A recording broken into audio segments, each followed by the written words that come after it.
राधा को कई सालों तक बच्चा नहीं हुआ। इसी बात के लिए राधा की सास सावित्री उसे ताने देती थी। राधा माँ दुर्गा की परम भक्त थी। वो रोजाना ही माँ दुर्गा के मंदिर जाती और अपने लिए संतान मांगती। एक रात राधा को स्वप्न में माँ दुर्गा के दर्शन हुए। राधा, मैं तुम्हारी भक्ति से प्रसन्न हूँ। तुम्हारी झोली में जल्दी ही एक सुंदर बालक खेलेगा। इतना कहते ही माँ दुर्गा अंतर्ध्यान हो गई। राधा सपने की बात अपनी सास और पति को बताने लगी। उससे पहले ही सास ने राधा से ऐसा कुछ कह दिया जिस कारण राधा का दिल टूट गया।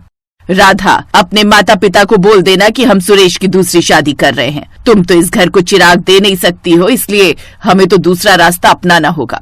माँ जी, दुर्गा माता ने कल रात मुझे सपने में दर्शन दिए थे। उन्होंने मुझे कहा था कि बहुत जल्द मैं माँ बनने वाली हूँ और मेरी गोद में बच्चा खेलेगा। हाँ, इतने सालों में तो जैसे हमारे घर में बच्चों की लाइन लग गई हो। मुझे विश्वास नहीं है इन झूठे सपनों पर। पहले भी तुझे कई बार तेरी दुर्गा माँ ने सपने में दर्शन दिए हैं, पर अभी तक उन्होंने बच्चा तो दिया नहीं। पिछले कई महीने से तू मुझे ऐसा ही कह रही है कि तुझे माँ दुर्गा का सपना आता है। अरे सपना तो आ रहा है, सच कब होगा? माँ, इसकी बातों पर ध्यान मत दो। तुम मेरे लिए दूसरी लड़की देखना शुरू कर दो। मैं भी तंग आ गया हूँ। लोग बातें बनाते हैं कि शायद मैं ही बच्चा नहीं कर सकता, पर किसी को क्या पता कि कमी इसमें है। ये बांझ है। अचानक राधा बेहोश होकर गिर जाती है। कुछ देर बाद गांव के एक डॉक्टर ने राधा का चेकअप किया और सबको खुशखबरी दी। बधाई हो, आपकी बहू माँ बनने वाली है। क्या सचमुच हमारी बहू माँ बनने वाली है? ये तो बहुत खुशी की बात है डॉक्टर साहिबा। हम तो कब से इस दिन का इंतजार कर रहे थे। मैं अभी मिठाई लेकर आता हूँ। माँ जी, मैंने आपको कहा था ना, माँ दुर्गा ने मुझे सपने में कहा है और देखिए मेरा सपना सच हो गया। हाँ बहू, तू सच कह रही थी। अब मुझे तुझसे कोई शिकायत नहीं है।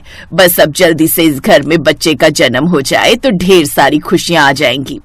उस दिन से राधा की सास और पति ने उसका खूब ख्याल रखना शुरू कर दिया।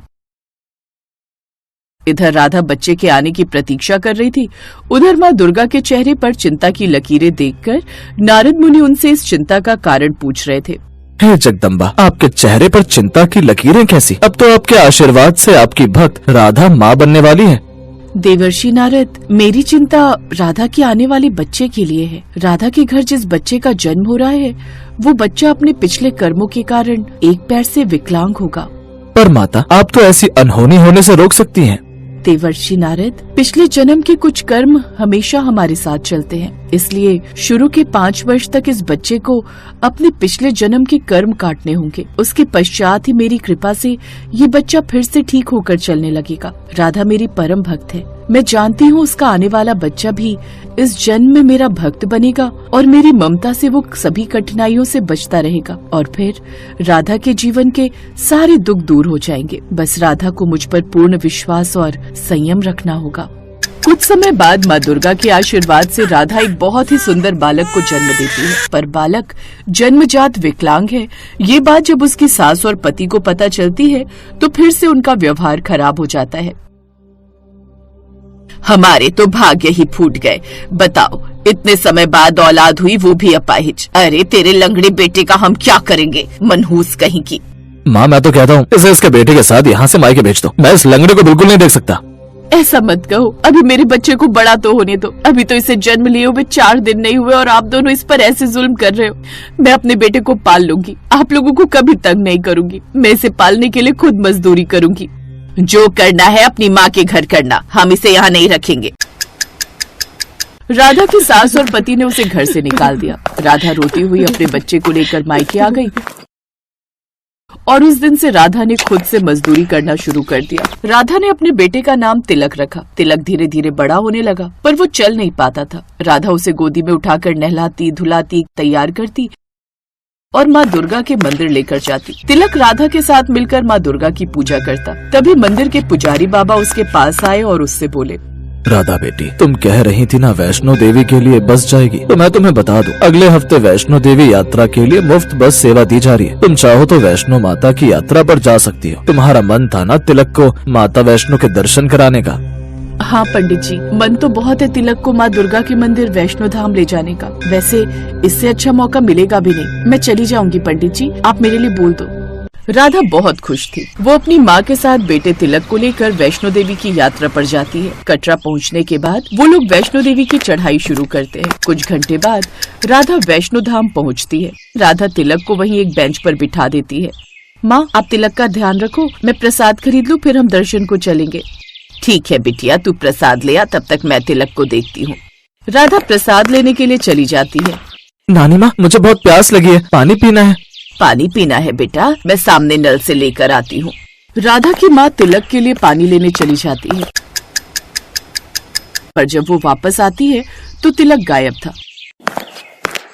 राधा भी तिलक को ना पाकर घबरा गई। दोनों ने भवन पर इधर उधर तिलक को ढूंढना शुरू किया। सबसे पूछा पर कोई भी नहीं जानता था।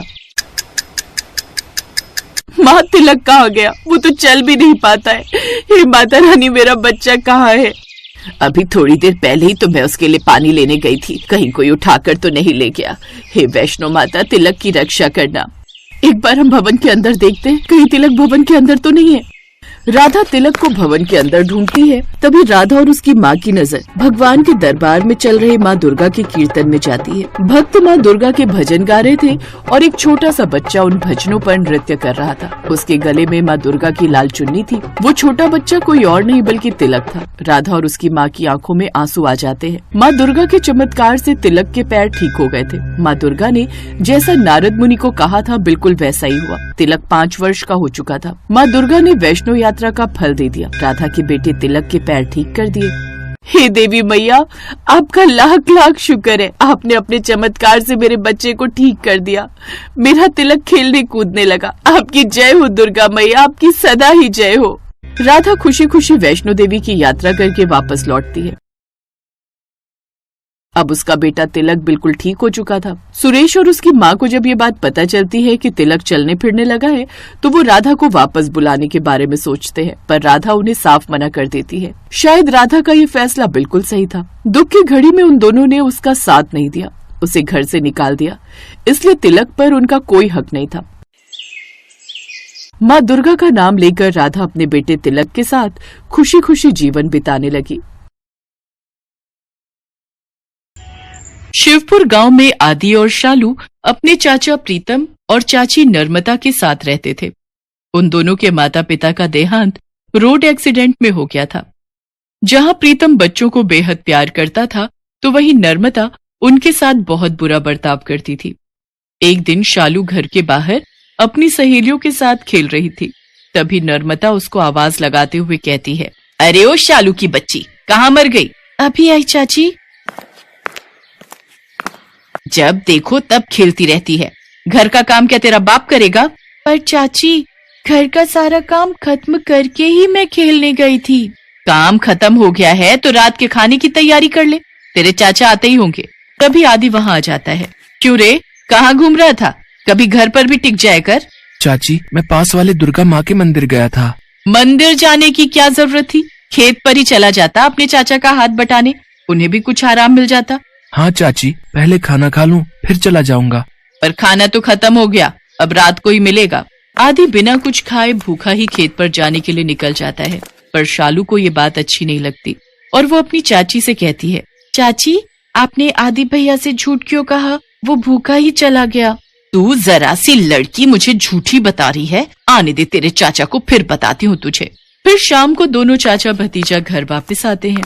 उनके आते ही नर्मदा उन दोनों के खिलाफ प्रीतम के कान भर देती है, जिससे वो उन दोनों को घर से बाहर निकाल देता है। रात को ठंड में दोनों सड़क पर चले जा रहे थे। तभी शालू कहती है, आदि भैया, अब हम क्या करेंगे? हम कहाँ जाएंगे? तू चिंता मत कर शालू, तुझे याद नहीं जब हम पर कोई भी मुसीबत पड़ती थी तो माँ क्या करती थी?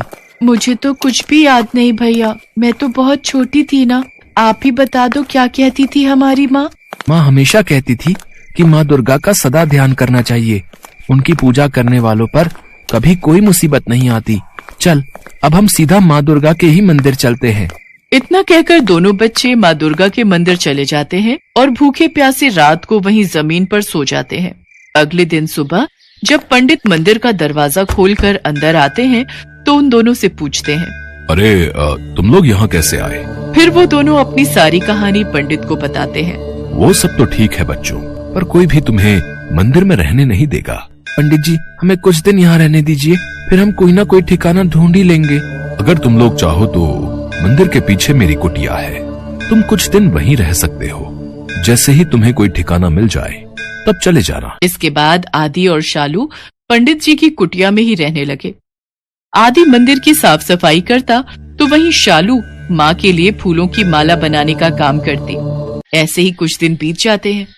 एक रात आदि के सपने में माँ दुर्गा आती हैं और उससे कहती हैं, वत्स, तुम दोनों भाई बहन की भक्ति से मैं बेहद प्रसन्न हूँ। अभी तुम दोनों को बहुत सारे कार्य करने हैं, अपने माता पिता का नाम रोशन करना है। इसीलिए कल सुबह होते ही अपनी बहन को लेकर उत्तर दिशा की ओर चलते रहना, तुम्हें तुम्हारी मंजिल मिल जाएगी। आदि चौंक कर उठकर बैठ जाता है, लेकिन जैसे ही वो अपने अगल बगल देखता है तो वहाँ कोई नहीं होता। अगले दिन सुबह वो पंडित जी को सारी बात बताता है। पंडित जी ने उन्हें खाना और कुछ पैसे दे दिए।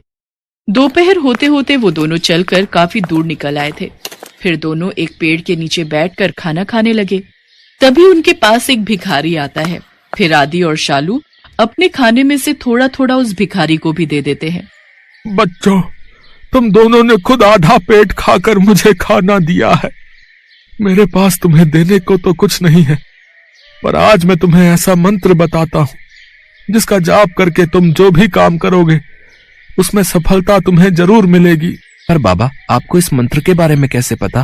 तू ये मंत्र याद कर ले बस, फिर देख तेरी जिंदगी संवर जाएगी। तुझे याद तो होगा ही कि माँ दुर्गा ने तेरे सपने में आकर क्या कहा था। लेकिन आप इस बारे में कैसे जानते हैं बाबा कि दुर्गा माँ मेरे सपने में आई थी और उन्होंने क्या कहा था? तभी वो भिखारी हनुमान के रूप में प्रकट हो जाते हैं। जय श्री राम। बच्चों, माँ दुर्गा के आदेशानुसार मैं हमेशा तुम लोगों के साथ रहूंगा और तुम दोनों के ऊपर कोई कष्ट नहीं आने दूंगा। इतना कहकर हनुमान जी अंतर्ध्यान हो जाते हैं। कुछ दूर आगे चलने पर एक गांव आता है जहां एक दुकान के बाहर हेल्पर की आवश्यकता है का नोटिस लगा हुआ होता है। ये देखकर आदि और शालू उस सेठ की दुकान में काम करने लग जाते हैं। आदि जहां कपड़े बेचने का काम करता है, वहीं शालू उस दुकान में साफ सफाई के साथ साथ चाय पानी देने का काम संभाल लेती है। कुछ समय बाद आदि और शालू सेठ जी से कपड़े लेकर गांव-गांव बेचने निकल पड़ते हैं। उनके कपड़े हाथों हाथ बिक जाते हैं। सारा काम अच्छे से सीखने के बाद थोड़े थोड़े पैसे जमा करके आदि और शालू खुद की कपड़ों की दुकान खोल लेते हैं और माँ दुर्गा की कृपा से उनकी दुकान दिन दुगनी रात चौगुनी तरक्की करने लगती है। दोनों भाई बहन की दुकान से होने वाली मोटी कमाई से एक बड़ा सा घर खरीद लेते हैं और उसके अंदर माँ दुर्गा का बहुत बड़ा मंदिर बनाते हैं। फिर वो दोनों सुबह शाम माँ दुर्गा की भक्ति करने लगते हैं और हर महीने माता के नाम के भंडारे करवाने लगते हैं। माँ दुर्गा का आशीर्वाद भी उन पर खूब बरसता है और देखते ही देखते वो दोनों उस गांव के सबसे धनी लोगों में शुमार हो जाते हैं।